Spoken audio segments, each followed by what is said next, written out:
everyone. I am coming on here for Sunday Swag, and this is going to be a quick one, so you better get in where you fit in. Listen, you remember in the Bible, it talks about Genesis 12, it starts talking about Abram. And we love Abram, don't we?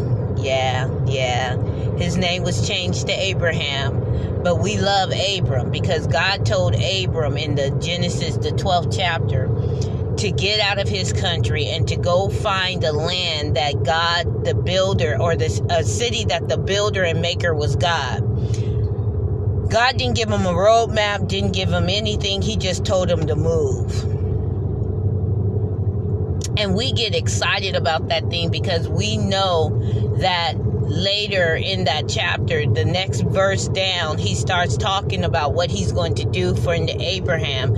And we talk, Abram, and we are, we're just okay with claiming everything that God gave to Abram. He said he was going to make his name great. He was going to, let him be the father of many, and on and on and on. There's 5 things that God said he was going to do for Abram if Abram would do what he needed him to do.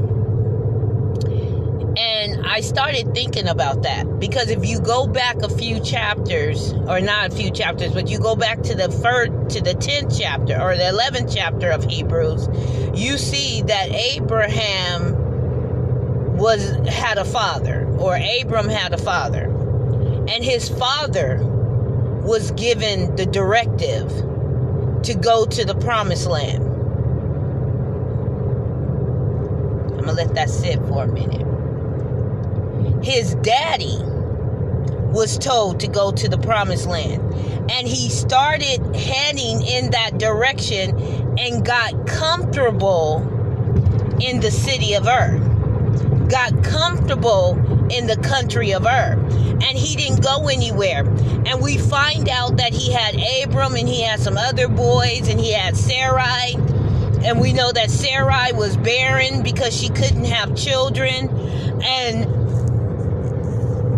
all of this stems from disobedience.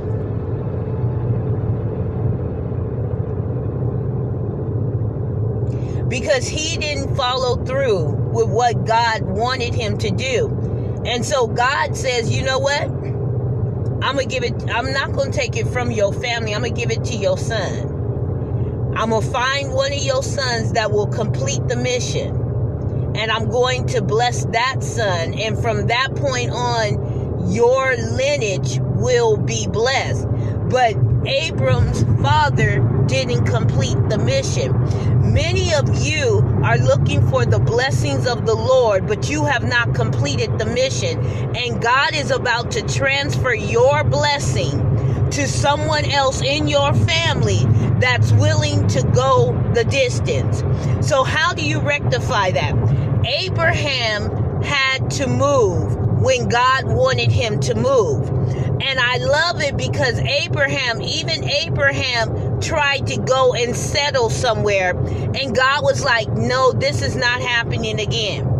I'm going to make sure that you complete the mission. How do I know? Because the Bible talks about Abram, a famine hit in the land. After Abraham decided he was going to go, he and Lot left. They were headed. They didn't know where they were going, but they were journeying. He and Lot were doing what they were supposed to be doing. And a famine hit the land. And they went to Egypt to get out of the famine. And while they were in Egypt, the Pharaoh saw Sarai, saw that she was beautiful and desired her and wanted to take her. But Sarah was the key to Abraham's blessing. Sarah was the key to Abraham's promise. There is someone around you that you are taking for granted that is the key to your blessing. They are the key to what God is about to do in your life, because you are moving and doing what he wants you to do.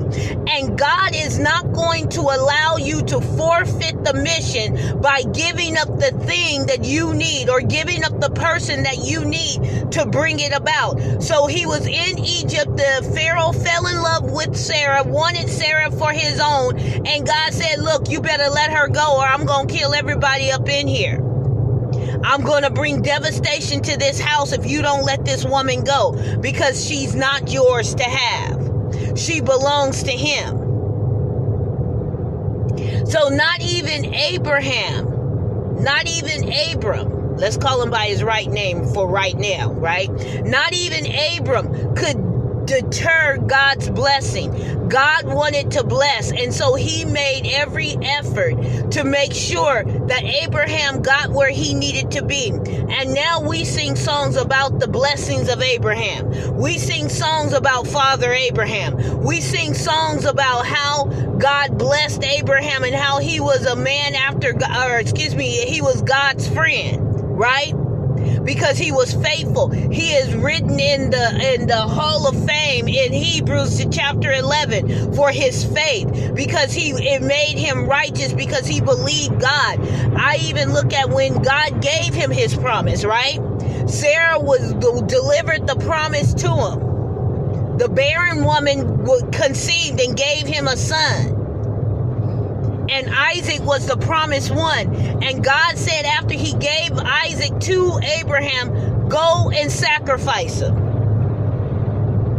But by now, Abraham knows that God will not stop at anything to get the promise to him. So you don't see him arguing with God about it.